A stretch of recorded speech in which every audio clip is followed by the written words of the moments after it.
Hi, my name is Raymond, and this is my intro video to my YouTube channel.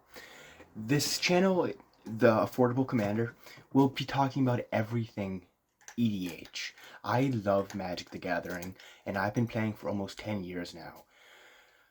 And very quickly into my Magic career, I found Commander, and I absolutely love the format. It is easily the best. It's one of my favorite to play with my friends. I have a wonderful play group. I play at my local game store. And through the years, I have found that I want to express my passion for this game.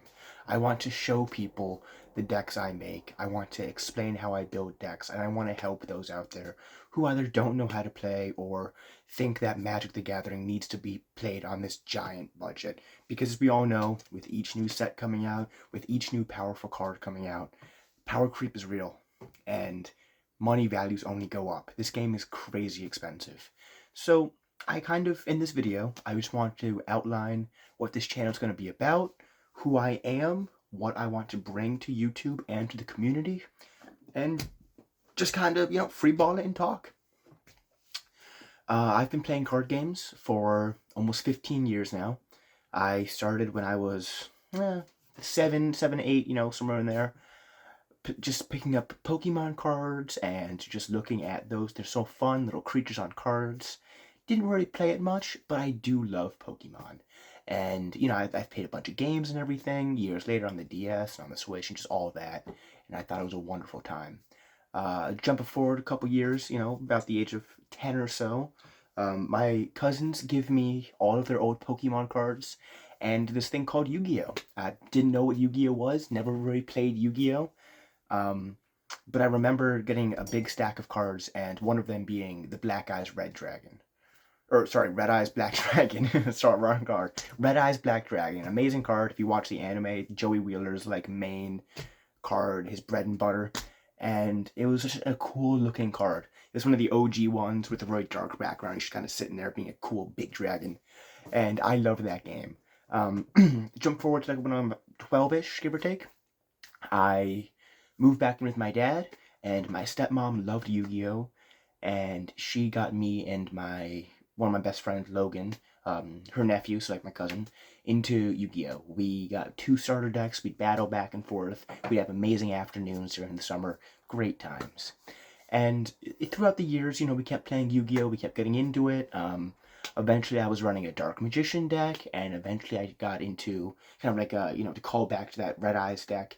I did have Red Eyes going for a while. Eventually I got into Blue Eyes, which is, stronger. It was a better overall. And I had a great time with it. Logan still played Yu-Gi-Oh! For a long time, and him and I kind of stopped for a while because Yu-Gi-Oh! Is such a fast format. The game just goes, goes, goes, goes, goes. You can win turn 1. It's crazy. So we kind of put the brakes on that. When I was 13, 14, around the 2015 era, I was in Boy Scouts, and during one of the summer camps, there was a little pavilion, and I kind of went up there one rainy night, and there's a bunch of guys just playing card games. Now, I had prior knowledge of Magic. A couple years prior to that, my father had bought me a single Magic card. It was Crush the Blood Braided, an amazing card. I still use it in my decks today, and it was just a very cool card to have. That was my very first Magic card.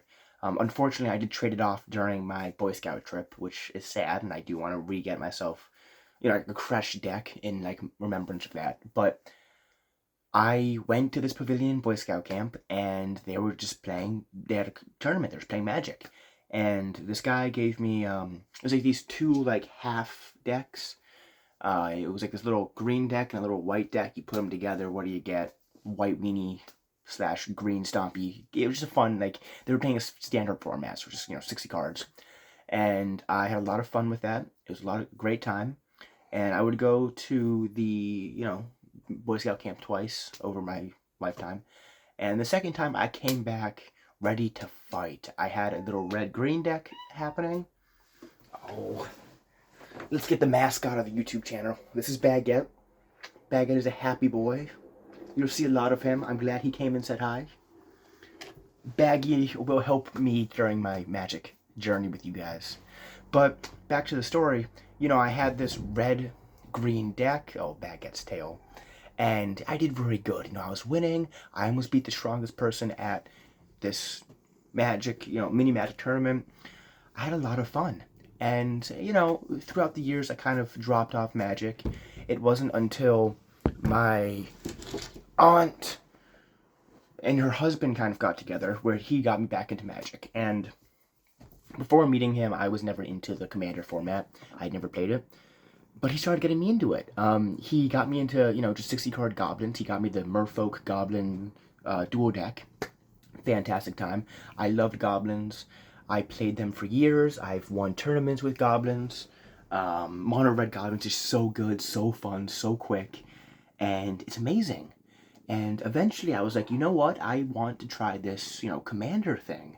My first commander deck was Tana the Bloodsower, I believe it's called, one of the partner decks. Didn't have a partner for it, but it was still a red-green deck. It was very fun. Um, Eventually it would evolve into, I think her name was Rada. Not the new one where she like taps her mana or whatever. It was like an older one. I don't play her, but it was still very cool to see the evolution of a deck. After that, I made Nismivit, and I'm sure a lot of us know Nismivit, the whole 3 dragon combo. Wonderful time. I loved that deck. It really won games. And that's kind of what actually started me down the path of creating my own decks. I would go to a card store, or I'd go to TCG Player, or to go online and I would find cards and I would buy them and I would make a deck. And eventually this would bloom into me playing consistently now for, I don't know, almost 10 years. Craziness. I've been playing Magic for, well, 8 going on 9 years. So, like, yeah, almost 10 years. And I love every second of it. And I know I kind of rambled a little bit there, but I'm hoping that by giving you like a little bit of my backstory, you guys can kind of relate with that. Um, Jump ahead a couple years, one of my first real decks that I was proud of was my Erois Soldier Boros deck. Great time. I loved it. And it got its butt whooped all the time. Logan, my friend who was doing Yu-Gi-Oh, would also play Magic with me. And for like 2 years, he was beating my butt. And originally, the Erois deck started out as Fire Song and Sunspeaker, but it just didn't work out. He was too good. He isn't Logan. He would just beat my butt. He was into vampires. And eventually, he would go on to make an Edgar Markov deck, who is still a menace to this day, 5+ years later. But after Boros, I was trying to, be a little bit more stacksy. I didn't know the term was stacks, but I was trying to be a little bit more, like, lock down the game. So I made Aloro, the big Titan giant guy who's sitting in the chair with the Eminence gain 2 life ability. That was so much fun. I loved that deck. I loved playing games that were super long because the best thing about Commander is that the games are always changing. No 2 games look alike. You're always going minimal 10 turns, and there's always just more to do. The game is always weaving.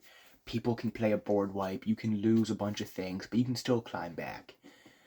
And you can never lose hope in Commander because there's always a chance.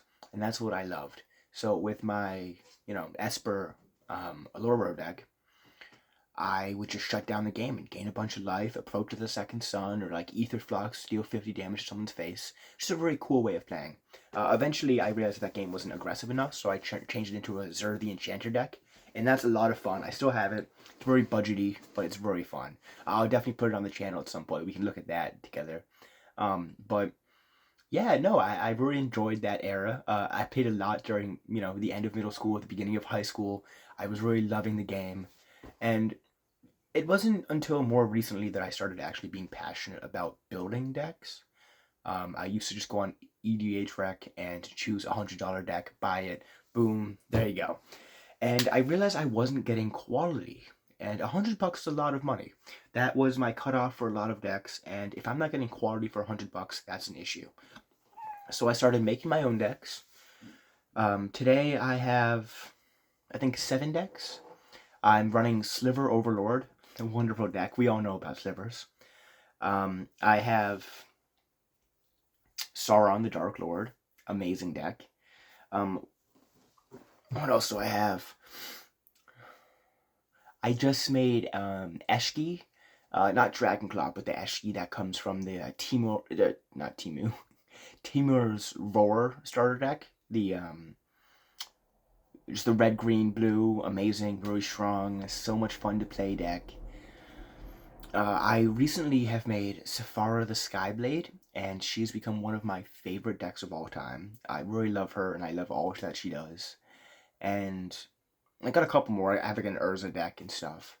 But my go-to favorite deck that I've made is a partner deck. It's Rayhan and Tana. Tana the Bloodsower, my first commander deck, making a comeback. And Rayhan the last Abzan, I think it's called, something like that. And it's a very fun deck. It builds off the Devour mechanic. So you make a bunch of tokens, and you play something with Devour, give it a bunch of counters, and then Rayhan can like move those counters around. So much fun, amazing deck. But I want to keep building, and I want to show the community that you don't need to spend a lot of money. My goal here is to make decks that cap off at $100, which I know $100 is a lot, but I want to show people that with $100, you can still get a lot of value. You can make a great deck. And I'm a fan. I know a lot of people don't like it, but I'm a fan of, if you need to, if you're having a money crunch, if you're, having a rough time budgeting, proxy a couple cards. One of my friends in my play group's got a printer. We print out decks sometimes. It's fine. It's just a card game. We're here to have fun. One of my friends absolutely hates proxies, and I think it's ridiculous. I think that this is a game that brings people together. And this is a game where it's a game of expression. If you want to bring a deck to the table that is fun, that is high power, or maybe it's just janky, do that. You have the right to do that. So what I'm trying to get at here is this is going to be a friendly Commander channel for the community. I'll be making decks. I want all of your guys' recommendations. I want you to be like, hey, I love this card. Can you make this card for me? And I'll be like, yes, I'll make the deck. Thank you. And, I want to overview new sets and look at brand new cards coming out. And eventually, I'm hoping to start recording some of my games that I have with my friends, or if a local game store will allow me to record. And I want to bring a lot of content to you guys because Magic is a wonderful community, and I think that we need to spread the love a little bit more. And especially where we have players who love spending a bunch of money and making really powerful decks, but we also have the little guys like you and I. And bringing love to the little guys is what's important. So I hope you guys I know I rambled a lot, but I hope you guys enjoy my intro. I hope that you guys will stick around for my channel, and I'm looking forward to the support that you give me and the support that I can give back to you as a friendly Magic player. Thank you very much for watching, and I hope that we can go on a wonderful adventure together. Thank you.